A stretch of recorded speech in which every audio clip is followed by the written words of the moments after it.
오늘 이 아침에 여러분에게 하나님의 은혜가 충만하시기를 축복합니다. 할렐루야. 우리 옆에 사람에게 이렇게 오늘 인사하십시다. 하늘 복 받으십시오.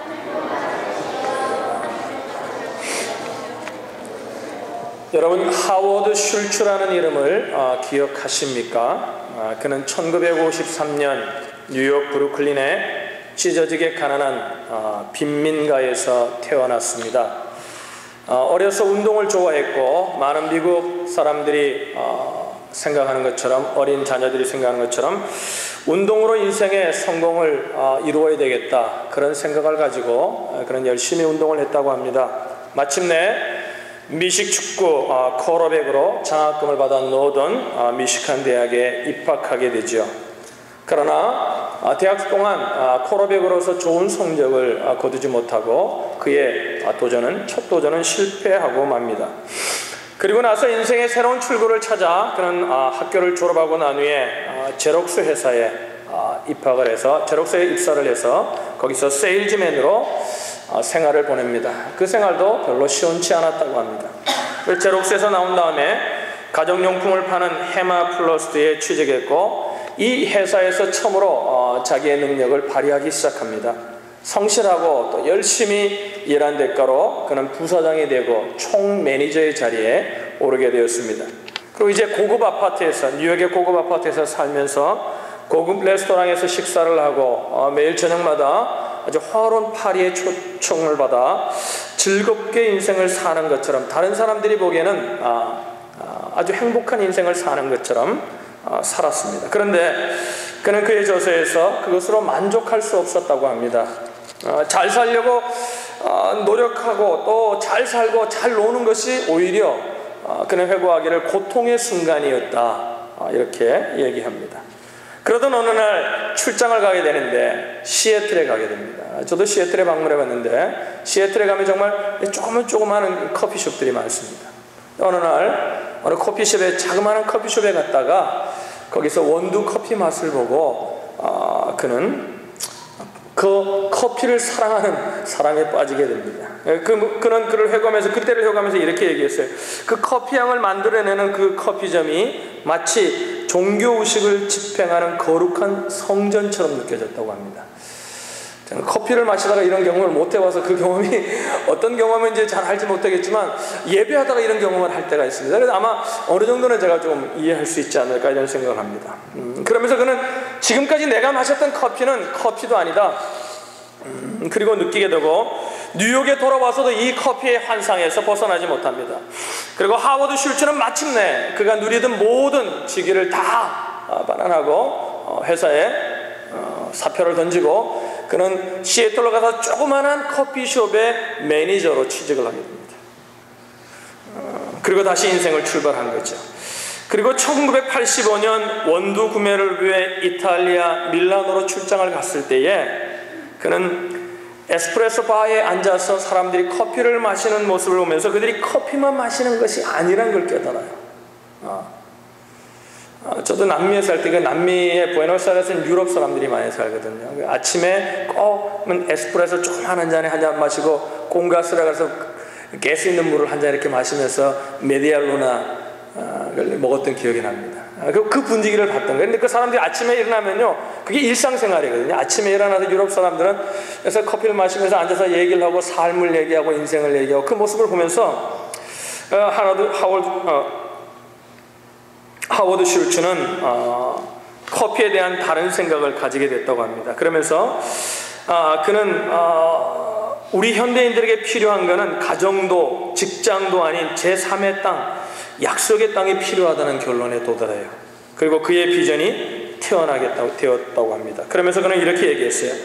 그렇다, 나는 커피를 파는 사람이 아닌 신비와 로맨스의 문화를 파는 사람이 되어야 하고 그 약속의 땅으로 사람들을 인도해야 한다는 결론에 도달합니다. 바로 그날 그 비전을 꿈꾸는 그 순간에 천년의 커피 역사를 새로 쓰는 스타벅스가 탄생했다고 합니다. 이것이 하워드 슐츠의 이야기입니다. 여러분, BC 1200년대에 이스라엘이 애굽 땅에서 살았습니다.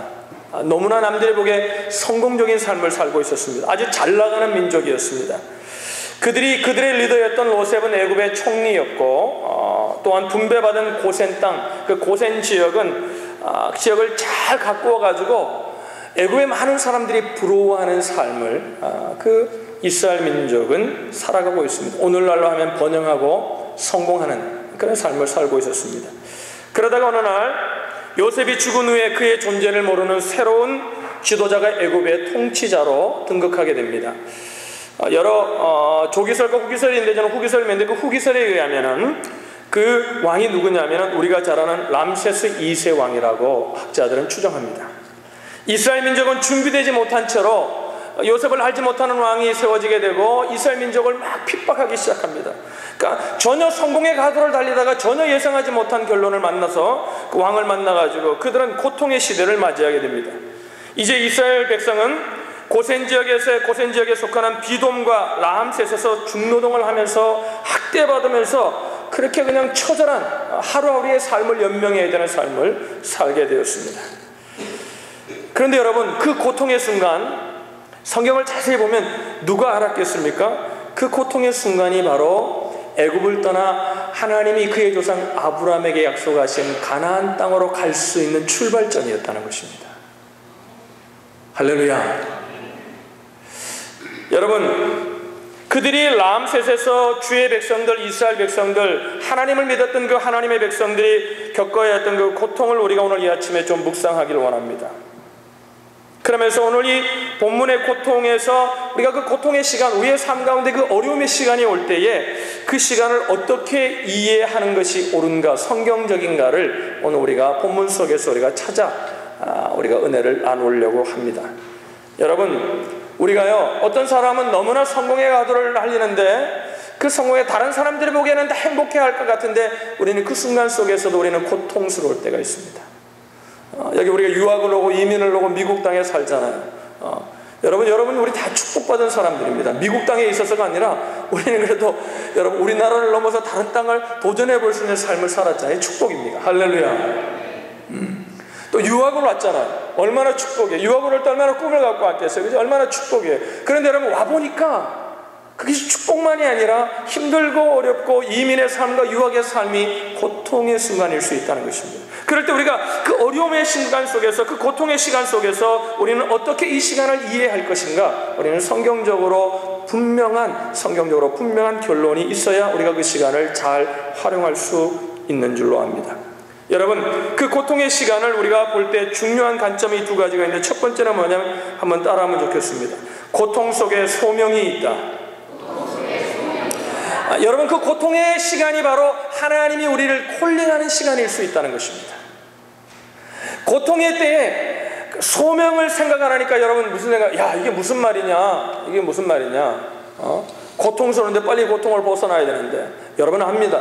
그러나 여러분, 그 고통의 시간이 오늘 본문 속에 보면은 바로 소명의 시간이었음을 이스라엘 민족을 통해 우리는 발견할 수 있습니다. 여러분, 하나님의 백성은요, 많은 경우에 고통의 시간이 하나님이 그 고통을 통해 나를 부르시는 소명의 시간일 수 있다는 사실을 기억하십시오. 인생이 내 마음대로 안 됩니다. 뭐 잘 되는 것 같은데 인생이 늘 편안하지 않고 늘 고통스럽고 뭔가 찜찜하고 뭔가 현실이 불만이 있고 현실이 불안하고 고통스러울 때가 있습니까? 여러분, 어떠면은 하나님이 우리를 부르시고 있는 시간일 수 있다는 것입니다. 이것이 바로 소명의 관점으로 인생을 바라보는 것입니다. 제가 옛날에도 한번 이야기한 적이 있는 것 같습니다. 여러분, 우리가 잘 아는 세계적인 화가 반 고흐를 우리가 압니다. 본래 고흐는 목사가 되려고 했던 사람입니다. 아버지가 목사님이셨습니다. 그래서 자연스럽게 그는 내가 하나님을 위해 살아야 되겠다는 마음을 가지게 되었고, 자연스럽게 그는 신학교에 가게 되었고, 근데 신학교에 가서 행복하지 않는 겁니다. 학교 공부도 잘 못 따라가는 거예요. 그리고 행복하지 않고 재미도 없고 하나님이라는데 재미가 없는 거예요. 늘 고통스러운 겁니다. 그래서 그 고통의 순간 속에 기도하다가 그는 마침내 내가 가야 될 길은 목회자의 길이 아니라 화가의 길을 걸어야 되겠다는 사실을 그는 발견하게 됩니다. 그리고 그가 화가의 길을 선택하면서 남긴 글이 있는데요, 그는 이렇게 얘기했어요. 나의 운명의 길이 열렸다. 새로 태어난 나 빈센트, 내 나이 27. 나는 이제 화가의 길을 가련다. 이 길은 하나님의 약속 속에서 시작되는 영원한 길. 어떤 시련이 닥쳐올지라도 나는 이 길을 갈 것이고 그 속에서 나의 하나님과의 만남을 이룰 것이다. 여러분, 그가 만일 이런 부르심을 깨닫지 못하고 그 고통의 순간에 이 부르심을 깨닫지 못하고 아마 목회자가 되었다면 어땠을까요? 여러분, 인류는 위대한 화가를 만날 수 없었을 것입니다. 기억하십시오. 소명은 목회의 길에만 있는 것이 아닙니다. 우리 인생에게는 다 소명이 있습니다. 할렐루야. 할렐루야. 본문으로 여러분 돌아가 보시며 생각해 보십시다. 어느 날 갑자기 이스라엘 민족은 준비되지 않은 가운데 성공의 가도를 가기다가 갑자기 요셉을 알지 못하는 람세스 2세가 왕이 되어서 그들을 핍박하기 시작합니다. 그들에게 엄청난 고역을 줍니다. 종처럼 부립니다. 엄청난 고통의 순간입니다. 어떤 소명이 있었을까요? 어떤 소명이 있었습니까? 잘 아는 대로, 우리는 알죠. 잘 아는 대로 뭐예요? 바로의 압제가 있었기에 이스라엘은 출애굽의 소명을 발견하게 된 것입니다. 만약에 여러분 생각해 보세요. 모든 게 다 평안했어요. 모든 게 다 자기 맘대로 그전처럼 요셉이 있을 때처럼 그전처럼 다 잘 됐습니다. 그럼 어떻게 했을까요? 애굽을 떠나 하나님이 약속한 약속의 땅으로 갈 것을 그들은 생각하지 않았을 것입니다.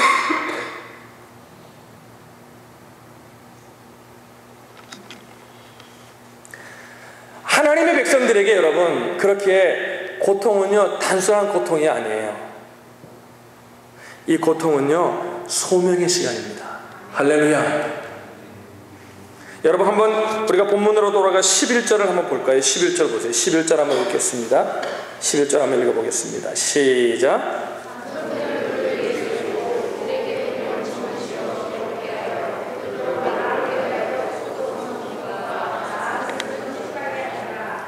국고성 비돔과 람셋을 건축하게 했다. 그들에게 뭐예요? 무거운 짐을 지고 괴롭게 해서 이제 바로를 위해, 람세스 2세를 위해서 국고성인 비돔과 람셋을 짓게 하는 겁니다.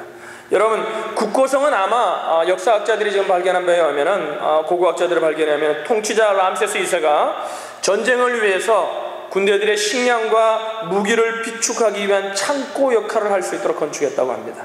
지금도 오늘날 그곳에 방문해 보면은 이스라엘 백성들이 노역했던 흔적들이 지금도 남아 있습니다. 여러분, 기억하시길 바랍니다. 비돔과 람셋, 그것은요 고통의 현장이 아닙니다. 소명의 현장이에요. 12절 한번 볼까요? 12절 한번 읽어보겠습니다. 고통이 고통으로만 끝났습니까? 12절 한번 읽어보죠. 읽습니다. 시작.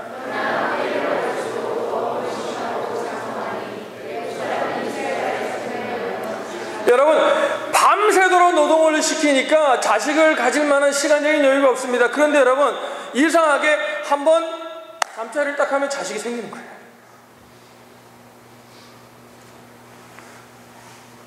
생명 하나님이 주시는 거니까. 근데 왜 보세요, 그 고통스러운 순간에도 자식들이 자라고요, 어떻게 보면 병도 잘 안 들었던 것 같아요. 그러니까 민족이 계속해서 번성하는 겁니다. 왜 이런 일이 벌어지는 거예요? 하나님은 지금 출애굽을 시키기 위해서 이 민족이 출애굽할 때 민족의 역사를 이룰 수 있도록 민족으로 준비시키고 계셨다는 거예요. 할렐루야. 그 고통의 순간에도 뭐예요? 하나님의 계획은, 하나님이 그들을 부르신 소명을 이루기 위해 하나님은 하나하나 준비하고 계시더라는 것입니다. 여러분, 고통의 자리에 있는 분들이 계십니까? 절망하지 마십시오. 고통에는 뜻이 있음을 믿으시기를 주님의 이름으로 축원합니다. 그러니까 그 고통을 빨리 이겨야 되겠다. 물론 고통도 이겨야 되겠죠. 여러분, 그러나 그것보다 그 고통을 통해 나를 부르시는 하나님의 소명은 없는가를 우리가 우리 자신을 돌아볼 수 있어야 한다는 것입니다.